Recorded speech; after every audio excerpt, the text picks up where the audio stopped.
O programa a seguir é produção independente da ADURGS. A rádio da universidade não se responsabiliza pelas opiniões manifestadas por seus apresentadores e entrevistados.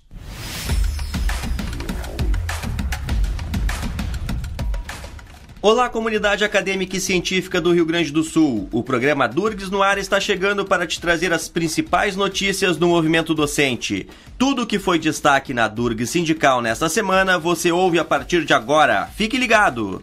Eu sou o jornalista Araldo Neto e estou aqui com minha colega Giliane Greff. Tudo bem, Gili? Tudo bem, Araldo. Vamos conferir os destaques do programa de hoje. A ADURGS sindical fortalece luta pela democracia e pela defesa da educação pública no segundo turno da eleição presidencial. Proifes Federação lança campanha de alerta à população sobre violência contra mulheres. Vice-reitora da URGS apresenta oficina sobre literatura em evento dos professores aposentados do sindicato. Um novo portal de notícias está no ar, com informações sobre educação, ciência e tecnologia e movimento sindical. Acesse portaladverso.com.br e fique por dentro das notícias. ADURGS Sindical, 40 anos em defesa da educação pública.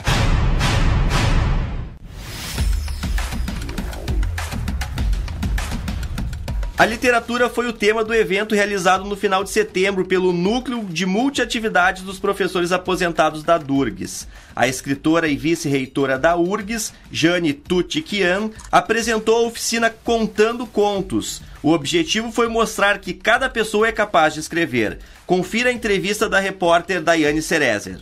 Professora Jane, que vai dar a oficina Contando Contos aqui na ADURGS em parceria com o Núcleo de Multiatividades. Professora Jane, como surgiu a ideia da oficina e o propósito dela?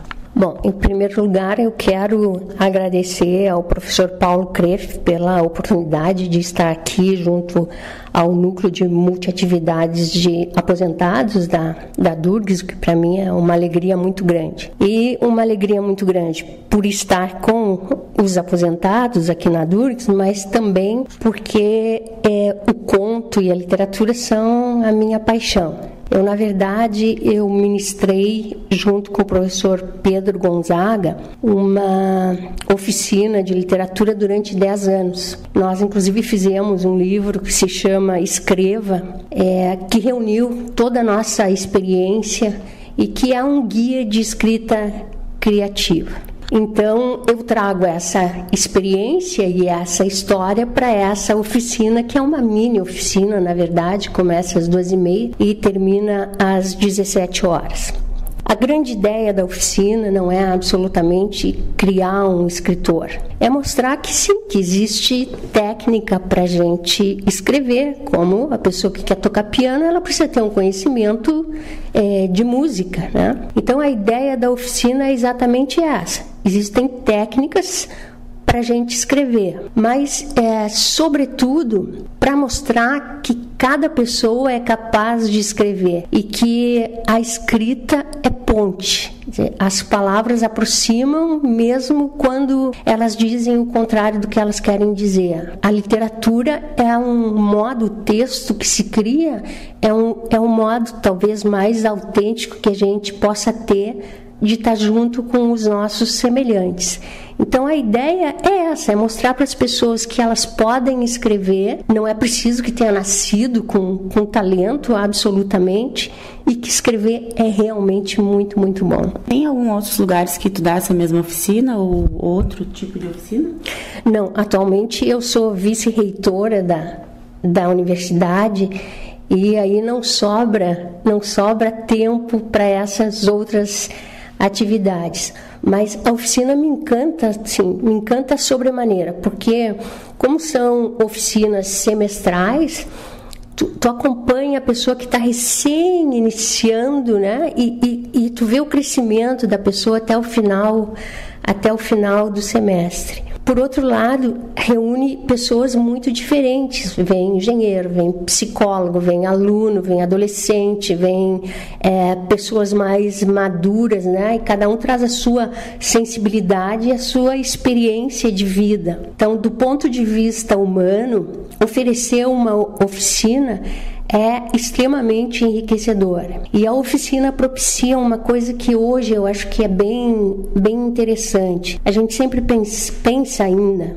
no escritor como um sujeito fechado numa torre de marfim, né? Ele é o sujeito que nasceu com talento, ele é diferente dos outros e ele, como se ele pensasse mais alto do que os outros e por isso que ele escreve. Na verdade, as oficinas vieram justamente desmitificar isso. O escritor é um ser humano como qualquer outro, tem as mesmas dúvidas, as mesmas buscas, as mesmas perguntas, e ele não é mais um solitário.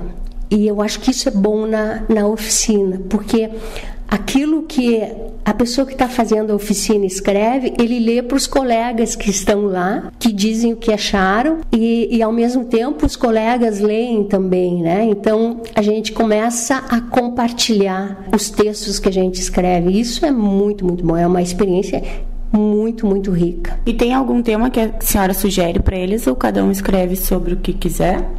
Não, eu começo fazendo um exercício que seria o alongamento na academia de ginástica, né? Então, o que é o alongamento? O alongamento é um exercício para as pessoas entenderem que são capazes de fazer ficção. Então, eu normalmente começo com o seguinte exercício. Eu peço que eles escolham uma pessoa famosa que por alguma razão marquem e descrevam essa pessoa. Então, por exemplo, escolho Dercy Gonçalves. Tá? Então, vou descrever a Dercy Gonçalves como eu percebo a Dercy. Em seguida, eu peço que coloquem a Dercy numa situação inusitada, né? Essa personagem que eles escolheram. Então, eu criaria, por exemplo, eu posso criar uma família para Dercy e posso fazer da Dercy em família exatamente o contrário daquilo que ela era na vida real. Então, a partir desse momento, eu já começo a mostrar para eles que eles são capazes de fazer ficção e que a ficção não surge do nada. O conto,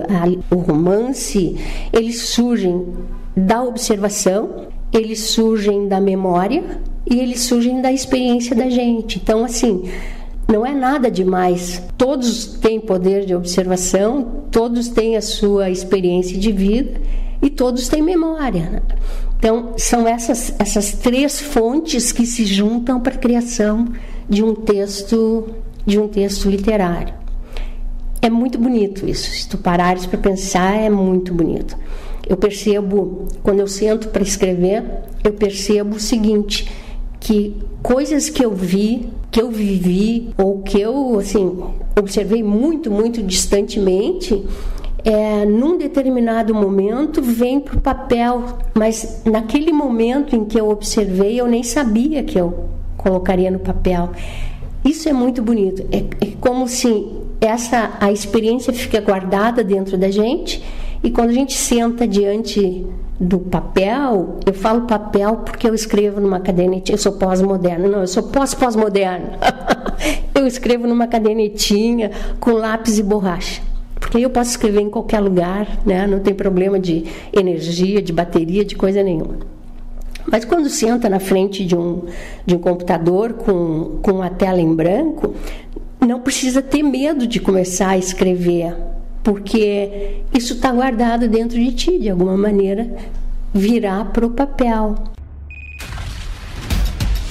O Pro-IFES Federação lançou a campanha Quebre o Silêncio. O objetivo é alertar a população para a violência contra as mulheres. Em mais de 80% dos casos reportados de violência contra as mulheres, o agressor tem ou tinha vínculo afetivo com a vítima. 1 em cada 100 mulheres vai à justiça contra a violência doméstica no Brasil. 56% das universitárias relatam já terem sofrido assédio sexual na universidade. Ouça agora a peça publicitária da campanha. Mulher, feminicídio, violência, misoginia. Flores mortas que pagam com suas vidas. seu direito de viver. Basta! Não deixemos que o machismo silencie fêmeas, vidas, nosso corpo, nossa dor, nossa luta por justiça. Mulher, quer silêncio. O machismo exclui, violenta e mata. Basta de violência contra as mulheres. Movimento docente pela vida das mulheres. Mulher! As peças da campanha você confere no site e na fanpage do Proifes Federação. Vamos fazer uma rápida parada. Na volta você confere. A Durg Sindical fortalece a luta pela democracia e pela educação pública no segundo turno das eleições. Já voltamos. Educação pública é um bem social, um direito humano e universal, e um dever do Estado. Por isso, não desperdice o teu voto. Eleja candidatos comprometidos com a revogação da lei que congelou por 20 anos os investimentos em educação, saúde e segurança. Diga não à intolerância, à violência e ao preconceito. A Durgs Sindical, 40 anos em defesa da educação pública.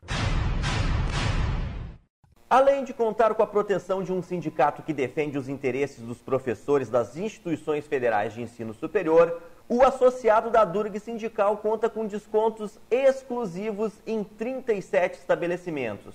Você paga menos para ir ao cinema, nas farmácias, nas livrarias e em muitos outros lugares. Acesse a página do sindicato e veja a lista completa dos convênios. Não perca tempo, associe-se. A Durg Sindical, 40 anos em defesa da educação pública.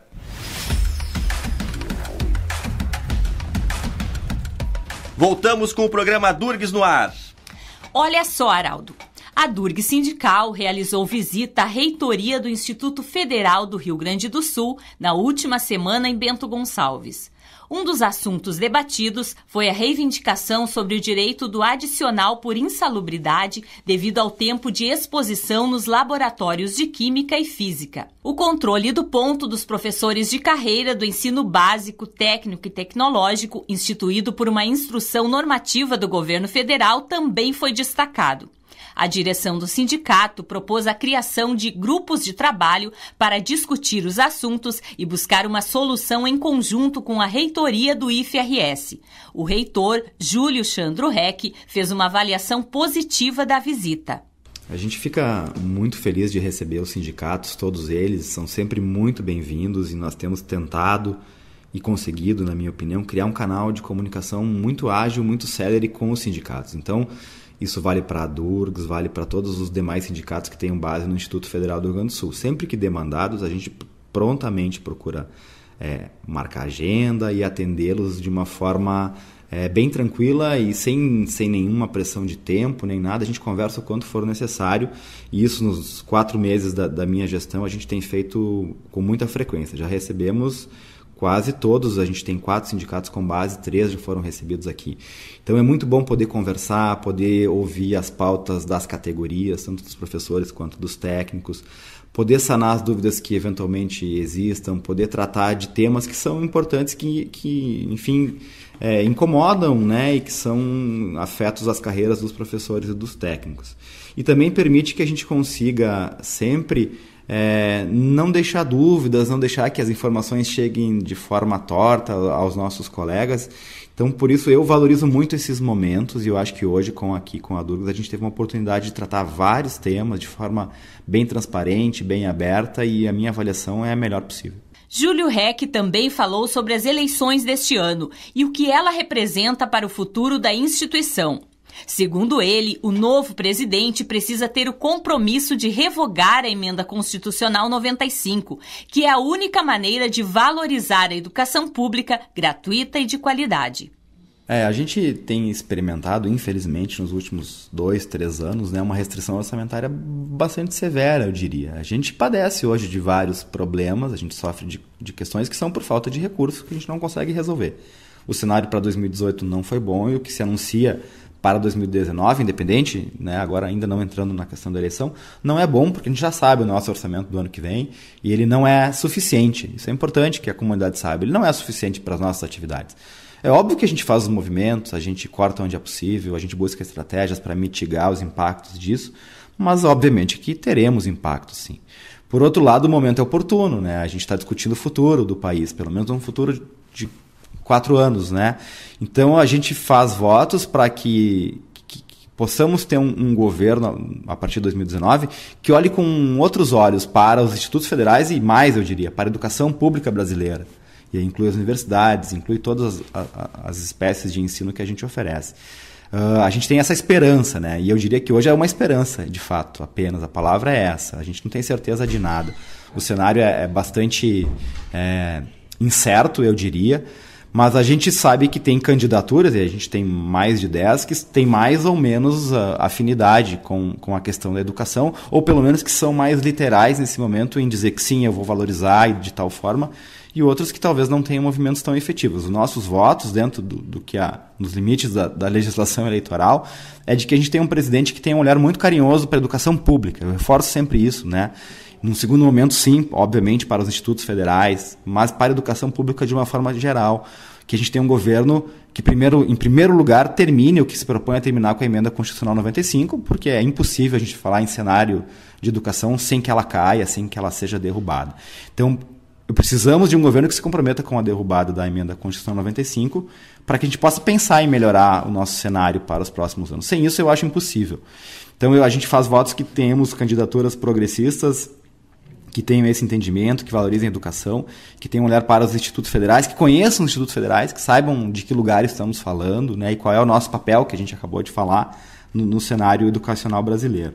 Então, espero que a gente possa ter essa mesma conversa em 2019 e estarmos mais animados. Hoje, eu diria que a gente vive uma incerteza. A gente só espera que as pessoas tenham esse discernimento. Está na hora de não sermos hipócritas e de falarmos em educação como prioridade e defendermos a Emenda Constitucional 95. Não casa, não fecha a conta. Ou a gente defende educação ou a gente defende ajuste fiscal e Emenda Constitucional 95. Os dois não dá. Então eu espero que o presidente eleito, independente de quem seja, tenha essa clareza. Os brasileiros foram às urnas no último dia 7 para escolher seus governantes. O resultado do pleito revela que a composição da nova legislatura será formada por senadores e deputados federais conservadores. Houve uma grande renovação no Congresso Nacional. No Senado, por exemplo, chegou a 87%. 46 dos 54 eleitos são novos. Na Câmara, dos 513 deputados federais, 274 serão novos rostos, que representa mais da metade do total. Em 2019, o Partido dos Trabalhadores e o Partido Social Liberal terão as duas maiores bancadas da Câmara, pois elegeram o maior número de representantes nessas eleições. O PT terá 56 deputados, enquanto o PSL terá 52. Os dois partidos também disputam a presidência no segundo turno, que será entre Jair Bolsonaro e Fernando Haddad. O presidente da Durgs, Paulo Machado Mors, alerta que a democracia brasileira está em jogo na eleição do dia 28 de outubro. Acabamos de receber os resultados das eleições em nível nacional, desde presidente da República até deputados estaduais. No que diz respeito ao Poder Executivo, no Rio Grande do Sul, eleições para governador, restaram para o segundo turno duas possibilidades, ambas democráticas, representando centro e direita, mas, no meu entender, sem nenhuma ameaça à democracia que nós continuamos duramente construindo desde o final do regime militar. Isso já não ocorre no nível nacional. No nível nacional, nós devemos ter muito cuidado para não colocarmos em risco a nossa democracia tão querida e tão frágil. É por isso que eu convoco todos os filiados a se dedicarem a construir um resultado que seja coerente com as propostas desse sindicato. Já o diretor da Durgs, Eduardo Rolim, avalia que no segundo turno é muito importante continuar apoiando a candidatura que fortaleça a educação pública e que trabalhe pela revogação da Emenda Constitucional 95. É muito importante que no segundo turno a gente continue a nossa luta definida na Assembleia Geral de total repúdio à Emenda Constitucional 95. E só podemos apoiar candidatos que tenham esse princípio de revogar a Emenda Constitucional 95, de manter o ensino público gratuito de qualidade e principalmente preservar a universidade e os institutos federais. Assim sendo, não há muita dúvida em relação ao caminho a seguir, que é o da defesa da democracia, repúdio a todo e qualquer tipo de manifestação de violência, de ódio, de preconceito e que claramente não vá no sentido da democracia. Reforçando o que disse os diretores da Adurgs, o sindicato diz não à intolerância, à violência e ao preconceito, e diz sim à democracia e à educação pública e libertadora. Tudo que foi destaque neste programa está em portaladverso.com.br. Acesse e fique por dentro daquilo que é importante para a sua carreira e para a educação pública. Ficamos por aqui. A técnica e a edição desse programa foi de Jefferson Gomes. Você ouve o programa Durgs no Ar nas terças-feiras às 13 horas na Rádio da Universidade ou a qualquer momento no nosso portal. Até a próxima! O programa que acabamos de apresentar é produção independente da Adurgs. A Rádio da Universidade não se responsabiliza pelas opiniões manifestadas por seus apresentadores e entrevistados.